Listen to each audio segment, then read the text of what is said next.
તો વિદ્યાર્થી મિત્રો, આજે આપણે ધોરણ 11 ગણિત પ્રકરણ 2 માં વિધેયના પ્રકારો આપણે આગળના લેક્ચરમાં જોયા. તેમાં એક પ્રકાર બાકી છે. પાંચમો પ્રકાર છે મહત્તમ પૂર્ણાંક ભાગ વિધેય. આ મહત્તમ પૂર્ણાંક ભાગ વિધેય એટલા શબ્દથી તમે પરિચિત નથી, તો એના માટે આપણે એક ઉદાહરણ લઈએ કે દાખલા તરીકે એક ગણ a છે અને ગણ b છે. ગણ a અને b છે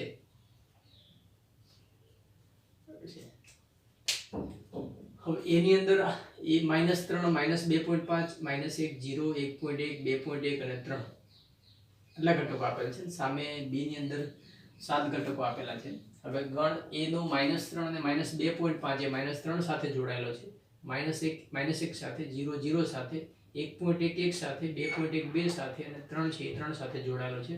એની ક્રમયુક્ત જોડ લખો તો હું આ રીતે લખી શકું: -3, -3, -2.5 -3, 0 0, -1 -1, 1.1 1, 2.1 2 અને 3.3 3 એટલે -1 1 બાકી છે. આટલી જોડ બનશે. આપણે વિધેય છે એને દર્શાવીએ f r થી r. હવે આપણે ખ્યાલ છે કે આપણે તદેવ વિધેય ભણ્યા, અચળ વિધેય ભણ્યા, ત્યાર પછી માનક વિધેય ભણ્યા અને ચિહ્ન વિધેય ભણ્યા. 4 વિધેય ભણ્યા. એટલે કે તદેવ વિધેય હોય તો આપણે ખ્યાલ છે કે વિધેય છે એનું મેથેમેટિકલી સ્વરૂપ આ રીતે થશે. પછી માનક વિધેય હોય તો આપણને ખ્યાલ છે કે આ રીતનું થશે. પછી ચિહ્ન વિધેય હોય તો આપણને ખ્યાલ છે કે mod x ના છેદમાં x. ક્લિયર? એટલે કે તદેવ વિધેય, માનક વિધેય, ચિહ્ન વિધેય, આ બધા વિધેય આપણે ભણ્યા. ત્યાર પછી અચળ વિધેય. તો અચળ વિધેયની અંદર fx બરાબર c. તો આ દરેક વિધેય આપણે ભણી ચૂક્યા. પેલું થશે તદેવ અથવા એકમ વિધેય, માનક વિધેય, ચિહ્ન વિધેય એટલે કે -1 0 અને 1 આવે, અચળ વિધેય એટલે કે ઇનપુટ ગમે તે મૂકો આઉટપુટ અચળ હોય. તો આપણે આ 4 વિધેયના મેથેમેટિકલી સ્વરૂપ ભણ્યા. તો તેવી જ રીતે મહત્તમ પૂર્ણાંક ભાગ વિધેય છે તેનું મેથેમેટિકલી સ્વરૂપ જે છે fx બરાબર મોટો કૌંસ. હવે અત્યાર સુધી મેથેમેટિક્સની અંદર 3 કૌંસનો ઉપયોગ થાય છે. એક છગડીયો કૌંસ આપણને ખ્યાલ છે, એક નાનો કૌંસ અને એક મોટો કૌંસ. જનરલી આપણે ગણિતની અંદર 3 કૌંસનો ઉપયોગ કરીએ છીએ. જેમાં માત્ર ઘટકો દર્શાવવા હોય તો આપણે છગડી કૌંસનો ઉપયોગ કરીએ છીએ. ત્યાર પછી આપણે અંતરાલની અંદર આ 2 કૌંસનો ઉપયોગ કરીએ છીએ. ચેપ્ટર 1 ગણ સિદ્ધાંતની અંદર આપણે અંતરાલ ભણ્યા, સંવૃત અંતરાલ અને વિવૃત અંતરાલ. એટલે આ વિવૃત અંતરાલ થશે અને આ સંવૃત થશે. અથવા 11મા ધોરણ પહેલા આપણે આને કૌંસ કહેતા, નાનો કૌંસ અને મોટો કૌંસ. ક્લિયર? તો મહત્તમ પૂર્ણાંક ભાગ વિધેય છે f r થી r કે f a થી b લખો, કોઈ ફેર નથી. fx બરાબર બોક્સમાં x, બોક્સ એટલે મોટો કૌંસમાં x. પરંતુ વિધેયની અંદર મિત્રો આ મોટો કૌંસ નથી. વિધેયની અંદર જ્યારે fx બરાબર મોટો કૌંસની અંદર x લખેલો હોય તો એનો મતલબ એવો થાય કે x થી નાના પૂર્ણાંકોમાં સૌથી મોટો પૂર્ણાંક. આનો અર્થઘટન એવું થાય. હવે આપણે ખ્યાલ છે કે આપણે જે આકૃતિ દોરી છે, કિરણ આકૃતિ, એમાં શું લખ્યું હતું કે -3 સામે 3 છે, -2 પોઈન્ટ સામે -3 છે. હવે તમને ખ્યાલ છે મિત્રો કે સંખ્યા રેખા આપણે જોઈએ. સંખ્યા રેખા પર -3 લઈએ કે -2.5 લઈએ. ક્લિયર? હવે -3, હવે આપણું વિધેયનું નામ છે મહત્તમ પૂર્ણાંક ભાગ. પૂર્ણાંક ભાગ એટલે આપણને ખ્યાલ છે કે પૂર્ણાંક શબ્દ આવે છે વિધેયમાં. તો પૂર્ણાંકમાંથી મને એટલો ખ્યાલ આવે છે કે જેનું આઉટપુટ છે એ પૂર્ણાંક કિંમત મળતી હોય. એટલે આ વિધેય છે એનું કામ શું છે તો કે ઇનપુટ જો અપૂર્ણાંક હોય તો એને પૂર્ણાંકમાં ફેરવે છે. દાખલા તરીકે -3 હોય તો -3 છે પોતે પૂર્ણાંક છે. બરાબર છે? તો -3 પોતે પૂર્ણાંક હોય તો આપણે વ્યાખ્યા શું આપી કે x થી, x એટલે ઇનપુટ, x થી નાના પૂર્ણાંકોમાં સૌથી મોટો પૂર્ણાંક. હવે x એટલે કે ધારો કે -3 લઈએ આ રીતનું બોક્સમાં, તો -3 પોતે જ પૂર્ણાંક છે. બરાબર છે? તો એનો જવાબ આવશે -3. પણ ધારો કે -2.5 લઈએ તો મહત્તમ પૂર્ણાંક ભાગ વિધેય એટલે કે કિંમત કઈ મળશે તો આપણને ખ્યાલ છે કે -2.5 કે તેનાથી નાના. હવે -2.5 પૂર્ણાંક નથી એટલે જવાબ -2.5 નહીં આવે. આમાં -3 પોતે પૂર્ણાંક છે એટલે જવાબ પૂર્ણાંક પોતે જ આવશે -3. પણ જો મહત્તમ પૂર્ણાંક ભાગ વિધેયમાં ઇનપુટ એટલે કે x તરીકે જો અપૂર્ણાંક સંખ્યા હોય તો એનો આઉટપુટ આપણને શું મળશે તો કે -2.5. તો -2.5 આવે. -2.5 થી નાના પૂર્ણાંકો તો આપણને ખ્યાલ છે કે -2.5 થી નાના પૂર્ણાંકો અસંખ્ય આવે. કયા કયા આવશે તો કે -3, -4 -5 -6 અપ ટુ અનંત આવે. સમજ પડી? ફરીથી સમજાઈ દો. -2.5 થી નાના પૂર્ણાંકો કયા કયા આવશે? -3 -4 -5 -6 અપ ટુ અનંત. એમાં સૌથી મોટો પૂર્ણાંક તો -3. કેમ? તો કે આ બધા -2.5 ની ડાબી બાજુના બધા નેગેટિવ પૂર્ણાંક આવશે. એમાં સૌથી મોટો કયો થશે? -3. તો આ થયું -3. એ જ રીતે દાખલા તરીકે 2.5 પૂછે તો 2.5 માં આપણે ખ્યાલ છે સંખ્યા રેખા દોરીએ. આ દાખલા તરીકે 2.5 હોય આ પોઈન્ટ, તો 2.5 બોક્સની અંદર લખીએ. બરાબર છે? તો x કે થી નાના. આ 2.5 પોતે પૂર્ણાંક નથી એટલે આઉટપુટ છે આપણું 2.5 નહીં આવે. હવે 2.5 થી નાના પૂર્ણાંકો કેટલા?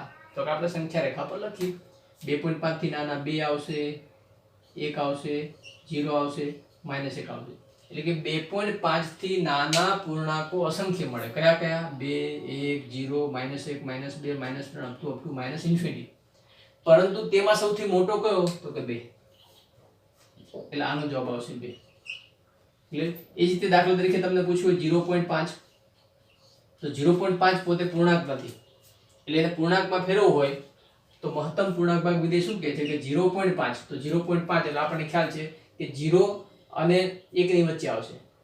બરાબર છે? તો 0.5 થી નાના પૂર્ણાંકો, તો 0.5 થી નાના પૂર્ણાંકો કયા? 0 -1 -2 -3. એમાં સૌથી મોટો કોણ? 0 પોતે. એટલે આનો જવાબ આવશે 0. તો ક્લિયર? આ એટલે બોક્સ જે છે એટલે કે આ મોટો કૌંસ નથી, fx બરાબર. હવે આમાં ખ્યાલ છે -3 છે અને સામે 3 સામે જોડેલો છે. કેમ? તો કે -3 પોતે પૂર્ણાંક છે પણ -2.5 છે તેની ડાબી બાજુનો નજીકનો પૂર્ણાંક કયો? તો કે -3. એટલે ટૂંકમાં સમજવું હોય તો આ વિધેય એટલે અંદર જે કિંમત હોય એ જો પૂર્ણાંક હોય તો આઉટપુટ એનું જ મળશે, પરંતુ જો અપૂર્ણાંક હોય તો એની ડાબી બાજુનો નજીકનો પૂર્ણાંક એટલે મહત્તમ પૂર્ણાંક ભાગ વિધેય. દાખલા તરીકે -2.5 એની ડાબી બાજુનો નજીકનો પૂર્ણાંક -3 એટલે -3 સાથે જોડ્યો. -1 પોતે પૂર્ણાંક છે એટલે -1 જ મળશે. 0 પોતે પૂર્ણાંક છે એટલે 0 મળશે. 1.1 તો 1.1 ની ડાબી બાજુનો નજીકનો પૂર્ણાંક 1. 2.1 ની ડાબી બાજુનો નજીકનો પૂર્ણાંક 2 અને 3 પોતે પૂર્ણાંક છે એટલે 3 મળશે. તો ક્લિયર? મહત્તમ પૂર્ણાંક ભાગ વિધેય એટલે ઇનપુટ જો પૂર્ણાંક હોય તો આઉટપુટ તેનું તે જ મળશે, પરંતુ ઇનપુટ જો અપૂર્ણાંક હોય તો નજીકનો ડાબી બાજુનો પૂર્ણાંક એ આપણું આઉટપુટ મળશે. આ થયું મહત્તમ પૂર્ણાંક ભાગ વિધેય. તો આટલું ક્લિયર? ત્યાર પછી મિત્રો એનો ગ્રાફ જોઈએ. તો એના ગ્રાફની અંદર શું છે? તો કે x અક્ષ લઈએ, એમાં બિંદુ લખીએ 0 1. આ 0 છે આપણો. 0 1 2 3 ઋણ 1 -2 y અક્ષ પર 1 2 અને ઋણ y અક્ષ પર -1 -2. હવે આમાં બરાબર ધ્યાન રાખીશું કે આપણે આ ઘાટી લાઈન દર્શાવી છે 0 1 વચ્ચે અને 0 આગળ ડોટ આપી છે. એ જ રીતે આ લાઈન છે, આ લાઈન છે, આ ખાલી ટપ્પા દર્શાવેલા છે. તો શું કહેવા માંગે છે કે સૌથી પહેલા આપણે 0 લઈએ મિત્રો. તો આપણને ખ્યાલ છે કે 0 નો બોક્સ, 0 પોતે પૂર્ણાંક છે એટલે આપણને 0 મળશે. એટલે x આમ 0 લઈએ તો મને y આમ 0 મળે, મતલબ fx 0 મળે. એટલે આપણે આવું લઈએ f(0) બરાબર આપણા વિધેયમાં કિંમત મૂકીએ તો 0 પોતે પૂર્ણાંક છે એટલે 0 મળશે. એટલે x 0 લઈએ ત્યારે y 0 એટલે 0 0 થયો. પછી આપણે 0 થી થોડીક મોટી કિંમત લઈએ, દાખલા તરીકે 0.001 લઈએ તો 0.001 અપૂર્ણાંક છે. તો 0.001 ની ડાબી બાજુનો નજીકનો પૂર્ણાંક 0 પોતે થશે. એ જ રીતે 0.5 લઈએ તો 0.5 ની નજીકનો ડાબી બાજુનો એટલે 0 જ આવશે. એનો મતલબ એ થયો કે 0.9 સુધી ડાબી બાજુનો પૂર્ણાંક 0 જ આવશે. એટલે x ની કિંમત આપણે 0 લઈએ ત્યારે y આમ 0 મળે, x ની કિંમત 0.001 લઈએ તો પણ 0 મળે. એનો મતલબ એ થયો x ની કિંમત 0.1 થી 0.9 સુધી કોઈ પણ લેશું તો આપણને એનો y આમ બધે 0 જ મળશે. અને y આમ 0 મળે એટલે આપણે x અક્ષ પર લખીએ જ્યાં કે x ની કોઈ પણ કિંમત માટે y ની કિંમત 0 મળે છે એટલે x અક્ષ પર આટલી લાઈન આવશે, આટલો આપણો ગ્રાફ થશે. તો 0 આગળ 0 પછીની કિંમત છે ઘાટી લાઈન આવશે. પણ એક્ઝેક્ટ હું બોક્સની અંદર એટલે કે ઇનપુટ 1 મૂકું તો 1 પોતે પૂર્ણાંક છે. આપણી વ્યાખ્યા પ્રમાણે x એટલે આપણો x 1 છે. 1 કે થી મોટા પૂર્ણાંક થી નાના પૂર્ણાંકોમાં સૌથી મોટો તો 1 પોતે જ પૂર્ણાંક છે એટલે એનો આઉટપુટ પૂર્ણાંક 1 મળશે. એટલે x 1 હશે ત્યારે સામે f1 બરાબર 1 થશે એટલે y આમ 1 થઈ જશે. એટલે 1 હોય x ત્યારે આ પોઈન્ટ નહીં આવે એટલે ત્યાં આપણે ખાલી ડોટ કરેલ છે ત્યારે y આમ છે 1 થઈ છે એટલે ઘાટું ડોટ છે. ત્યાર પછી 1 થી લઈ અને 1.1 મૂકો તો 1.1 નો બોક્સ કેટલો થશે તો કે 1.1 ની નજીકનો ડાબી બાજુનો પૂર્ણાંક 1 પોતે અપ ટુ તમે 1.9 સુધી લેશો તો 1.9 નો બોક્સ એટલે કે 1.9 ની ડાબી બાજુનો પૂર્ણાંક 1 પોતે થશે એનો મતલબ એ થયો કે 1 થી લઈ 1.9 સુધી આપણે એક્ઝામ લેશું તો એનો ym મને બધે 1 જ મળશે એટલે 1 થી લઈ અને 1.9 સુધી જે છે 1 હોય ત્યારે ym 1 મળે એટલે આ y1 છે 1.9 સુધી એક્ઝામ લેશું ત્યારે ym મને 1 જ મળશે એટલે આ સીધી લાઈન y1 આગળ જશે એક્ઝેક્ટ 2 લઈએ તો 2 નો બોક્સ 2 પોતે એટલે 2 લેશું ત્યારે ym છે મને 2 મળશે એ જ રીતે 2.9 સુધી મને 2 જ મળશે ક્લિયર એટલે આ પ્રકારનો ગ્રાફ થશે કે x ની કોઈ પણ કિંમત 0 થી 1 વચ્ચે લેશું તો બધે ym 0 જ મળશે એટલે x અક્ષ ઉપર આ ઘાટી લાઈન આવશે એક્ઝેક્ટ x1 લેશું ત્યારે 1 નો બોક્સ 0 નથી થવાનો એટલે 1 નો બોક્સ 1 છે એટલે ym 1 થશે ત્યાર પછી 1.1 થી લઈને 1.9 સુધી ઇનપુટ લેશું તો આઉટપુટ આપણને 1 જ મળશે એટલે y આપણને 1 મળશે એટલે સળંગ લાઈન આવશે કારણ કે વચ્ચેના પોઈન્ટ હજી અસંખ્ય હોય 1.1 થી 1.2 વચ્ચે અસંખ્ય કિંમતો છે આપણે ધ્યાનમાં લેતા નથી એટલે આપણે સળંગ લાઈન દોરીએ છીએ એક્ઝેક્ટ 2 લેશું તો 2 નો બોક્સ 2 પોતે થઈ જશે એટલે બિંદુ છે એ 2 આવશે ym 2.9 સુધી બધે 2 જ આવશે ત્યાર પછી 3 લેશું ત્યારે ખાલી ટપકું છે કારણ કે 3 લેશું ત્યારે f3 બરાબર 3 પોતે આવશે એટલે આ 2 છે 2 નહીં આવે ym 2 નહીં આવે 3 આવશે એટલે ઉપર ટપકો થાય ઘાટું આ રીતનો આલેખ આપણે આગળ દોરી શકીએ એ જ રીતે ઋણમાં જઈએ તો આપણે ખ્યાલ છે મિત્રો -1 થી 0 વચ્ચે દાખલા તરીકે આપણે આ લઈએ -0.5 આ હું મૂકું તો -0.5 ની ડાબી બાજુનો પૂર્ણાંક -1 જ થશે એટલે એ છે એ -1 થશે એટલે 0.5 અને -0.5 આ બરાબર ધ્યાન રાખીશું કારણ કે 0.5 ની ડાબી બાજુ 0 આવશે જ્યારે -0.5 ની ડાબી બાજુ -1 આવશે એટલે આપણને ખ્યાલ છે કે 0 થી લઈ અને -1 સુધીનો કોઈ પણ એક સેમ મૂકીશું તેનો ym થી -1 આવશે અને ym -1 આવશે એટલે આ આવશે બાકી અને એક્ઝેક્ટ -1 લઈશું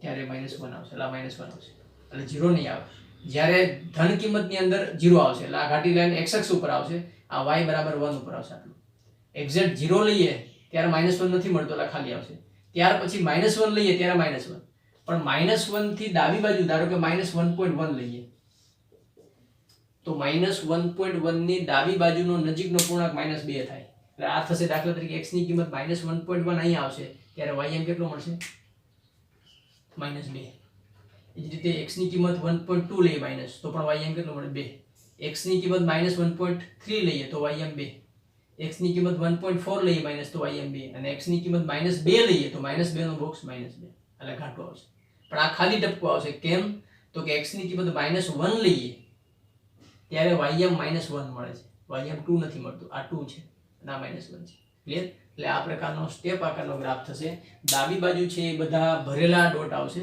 અને જમણી બાજુ બધા ખાલી ડોટ આવશે તો આ થયો મહત્તમ પૂર્ણાંક ભાગ વિધેયનો ગ્રાફ હવે મહત્તમ પૂર્ણાંક ભાગ વિધેય કંઈ સમજ ન પડે તો આપણે બીજા નામે આપણે દાવા વિધેય કહીએ છીએ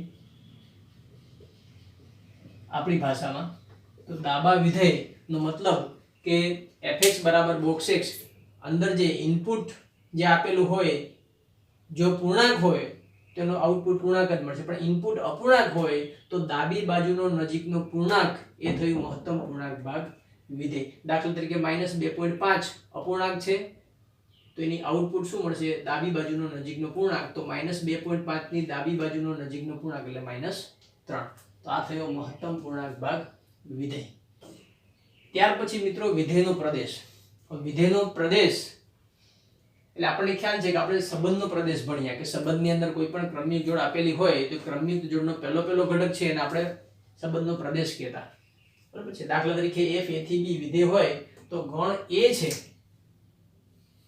એના સભ્યોને વિધેયનો પ્રદેશ કહેવાય બીજી રીતે મારે કહેવું હોય તો કોઈ પણ વિધેય માટે ઇનપુટનો ગણ દાખલા તરીકે મને ખ્યાલ છે કે આમાં હું ઇનપુટ તરીકે આ બધી કિંમત લઈ શકું છું બરાબર મને આઉટપુટ આ મળે તો આ ઇનપુટના ગણને પ્રદેશ ગણ કહી શકાય ત્રીજી રીતે મારે કેવું હોય તો સંબંધ કે જે સંબંધ વિધેય હોય એટલે કે કોઈ પણ સંબંધ જે છે એ વિધેયની શરતનું પાલન કરતું હોય તો સંબંધનો પ્રદેશ એ જ વિધેયનો પ્રદેશ થાય કારણ કે આપણને ખ્યાલ છે કે સંબંધમાં ક્રમયુક્ત જોડનો પ્રથમ ઘટક છે એને પ્રદેશ કહેવાય અને જો સંબંધ પોતે વિધેય થતું હોય તો વિધેયનું અને સંબંધનો પ્રદેશ બંને એક જ થશે. ત્યાર પછી આ રીતે પણ બોલી શકાય કે આઉટપુટ મળે તેવા ઇનપુટનો ગણ, અને છેલ્લું છે કે એવા ચલ x નો ગણ કે જ્યાં વિધેય વ્યાખ્યાયિત હોય. એટલે મિત્રો આ જે બે છે આ ઇમ્પોર્ટન્ટ બે વ્યાખ્યાઓ છે. આગળની વ્યાખ્યાઓ છે તમારી સમજ માટે મેં આપી છે કે ઘણી બુકમાં અલગ અલગ લખેલું હોય તો તમે કન્ફ્યુઝ ન થાવ એટલા માટે મેં વ્યાખ્યા આપેલી છે. પણ ખરેખર સંબંધનો પ્રદેશ અને વિધેયનો પ્રદેશ એમાં ઘણો ડિફરન્સ છે. સંબંધનો પ્રદેશ એટલે r ની ક્રમયુક્ત જોડમાં પહેલો ઘટક એને સંબંધનો પ્રદેશ કહેવાય. પણ વિધેયનો પ્રદેશ જે છે એ વિધેય દીઠ બદલાશે. આ ધ્યાન રાખવાનું છે. એટલે આપણે શું લખ્યું કે આઉટપુટ મળે તેવા ઇનપુટનો ગણ એટલે પ્રદેશ ગણ, એ યાદ ન રહે તો આ યાદ રાખો કે એવા ચલ x નો ગણ કે જ્યાં વિધેય વ્યાખ્યાયિત હોય. હવે પાછો મનમાં પ્રશ્ન થાય કે વિધેય વ્યાખ્યાયિત હોવું એટલે શું? તો આપણને ખ્યાલ છે મિત્રો કે ગણિતની અંદર આપણે વ્યાખ્યાયિત ને અવ્યાખ્યાયિત આ બે શબ્દો છે. અવ્યાખ્યાયિત તો અવ્યાખ્યાયિત એટલે શું? દાખલા તરીકે કોઈ પણ ના છેદમાં 0 તો આપણે શું કહીએ છીએ તેને? અવ્યાખ્યાયિત. બરાબર છે. અથવા ભૂમિતિની અંદર આપણને ખ્યાલ છે કે બિંદુ અવ્યાખ્યાયિત પદ છે તો આવું અવ્યાખ્યાયિત શબ્દ બોલીએ છીએ. તો જેમ અવ્યાખ્યાયિત છે એટલે કે જે શક્ય નથી એને આપણે અવ્યાખ્યાયિત બોલીએ છીએ. તો વ્યાખ્યાયિત તો આપણે ગણની અંદર ખબર છે કે કેવા સમૂહને ગણ કહેવાય? તો કે સુવ્યાખ્યાયિત સમૂહ એટલે ગણ. તો જ્યાં સુવ્યાખ્યાયિત એટલે શું? તો કે જેની સારી વ્યાખ્યા હોય. આપણને ખબર છે કે વર્ગના હોશિયાર વિદ્યાર્થીઓનો સમૂહ એ ગણ નથી, આપણને ખ્યાલ છે. પણ મેઘધનુષ્યના રંગ જે છે તેનો સમૂહ છે એ ગણ છે. કેમ? તો કે મેઘધનુષ્યના રંગ જે છે એ સુવ્યાખ્યાયિત છે. સુવ્યાખ્યાયિત એટલે તેનો જવાબ બદલાશે નહીં. આજે પણ એ જ છે, કાલે પણ એ જ છે, વર્ષો પછી એનો જ રહેવાનો છે. એટલે 7 નો 7 જ રહેશે. એટલે એનો જવાબ ચેન્જ થશે નહીં. મતલબ એની વ્યાખ્યા બદલાશે નહીં. વ્યાખ્યા એનો આન્સર તે બદલાશે નહીં, તેને વ્યાખ્યાયિત કહેવાય. ક્લિયર? તો પ્રદેશગણ માટે આ બે વ્યાખ્યા મહત્વની છે કે આઉટપુટ મળે તેવા ઇનપુટનો ગણ એટલે પ્રદેશગણ, અથવા એવા ચલ x નો ગણ કે જ્યાં વિધેય વ્યાખ્યાયિત હોય. એના માટે ઉદાહરણ લઈએ. ઉદાહરણ પરથી સમજાવીએ કે મિત્રો fx બરાબર વર્ગમૂળમાં x આપ્યો હોય. fx બરાબર આપણને વર્ગમૂળની અંદર x આપેલો હોય.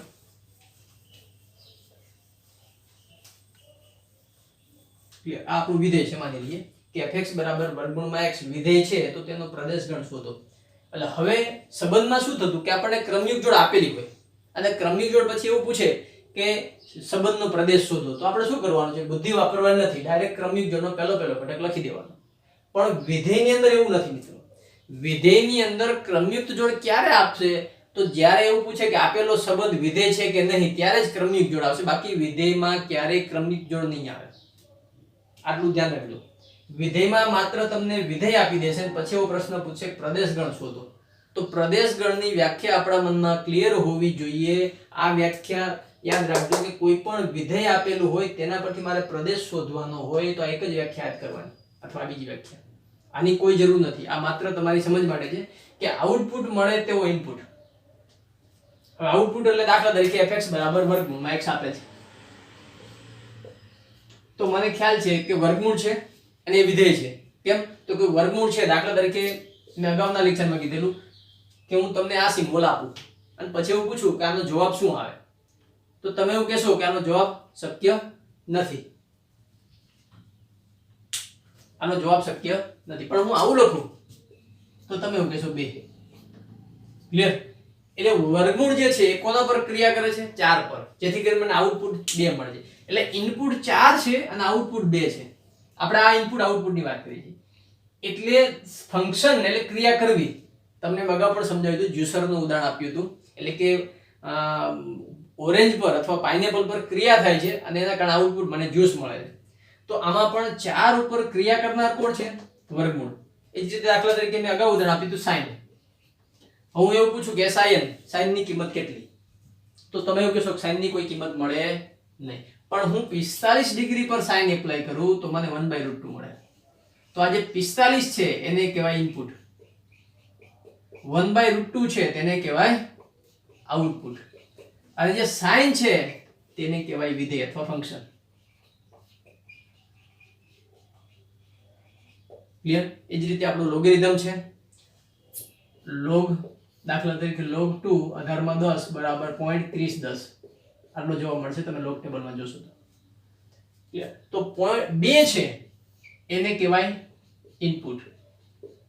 આ છે તેને કહેવાય આઉટપુટ, અને જે લોગ છે તેને કહેવાય વિધેય.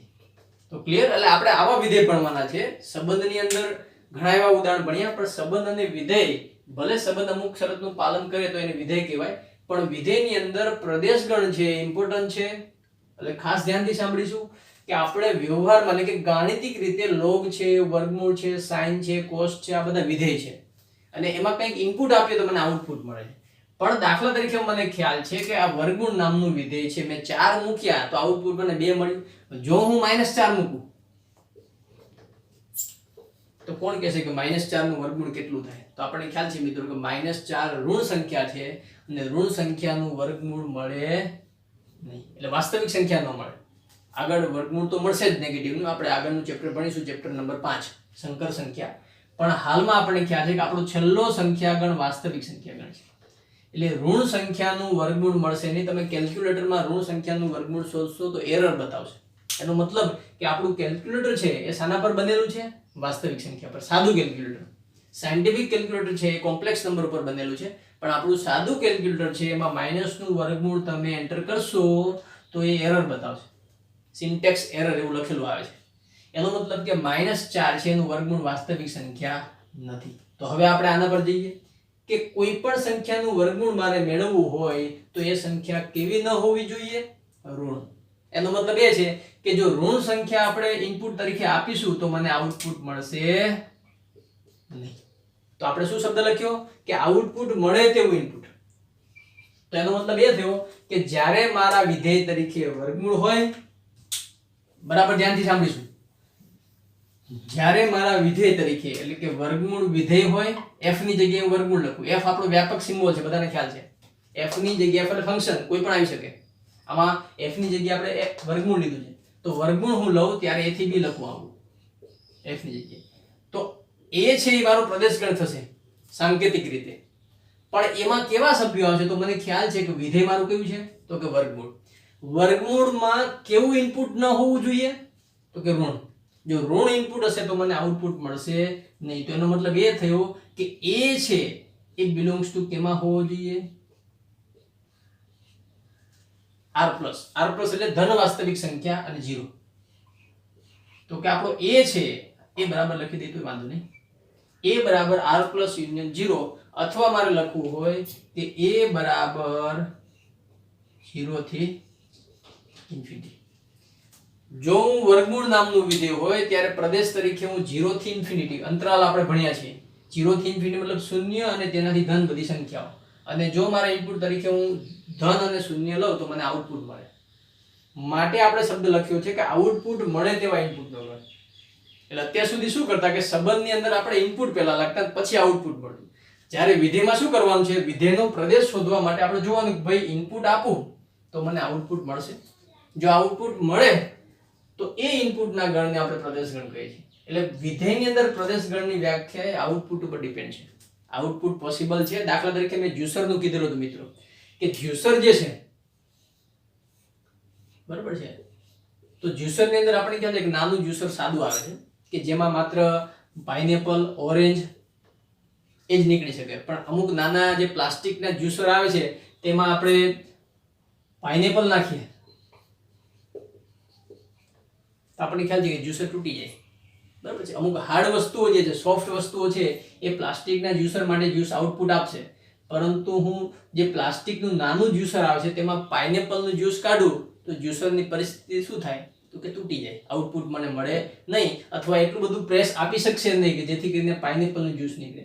એટલે અમુક નાના જ્યુસરમાં હું ઇનપુટ તરીકે જો પાઇનેપલ આપું તો મને આઉટપુટ મળશે નહીં. તો એ જ્યુસર માટે પાઇનેપલ જે છે એ ઇનપુટ શક્ય નથી, માટે એનો પ્રદેશ છે એમાં પાઇનેપલ નહીં આવે.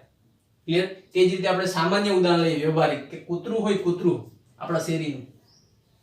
હવે શેરી આથી પૂરી થઈ જતી હોય, આપણને ખ્યાલ છે કે આપણું કૂતરું છે અહીંથી લઈને અહીં સુધી ભસશે. ક્લિયર? શેરીની બહાર જશે એટલે ભસવાનું બંધ કરી દેશે. એટલે એનો પ્રદેશ આપણે શું કહીએ? એરિયા અથવા પ્રદેશ કહીએ. તો પ્રદેશ એટલે એના ડોમેન એટલે કે એની શેરીની બહાર જશે તો એ આઉટપુટ આપવાનું બંધ કરી દેશે. તો વિધેયમાં પણ એવું છે કે વિધેયનો પ્રદેશ એટલે વિધેયનું ક્યાં સુધી ચાલશે? તો કે એનું ઇનપુટ જે છે એ કોને કહેશું તો કે આઉટપુટ મળે તેવું ઇનપુટ એટલે પ્રદેશ ગણ. એનો મતલબ એ થયો કે વર્ગમૂળ નામનું વિધેય લઈએ તો ઋણ સંખ્યા છે એ પ્રદેશ ગણમાં આવશે નહીં. ખ્યાલ છે બધાને?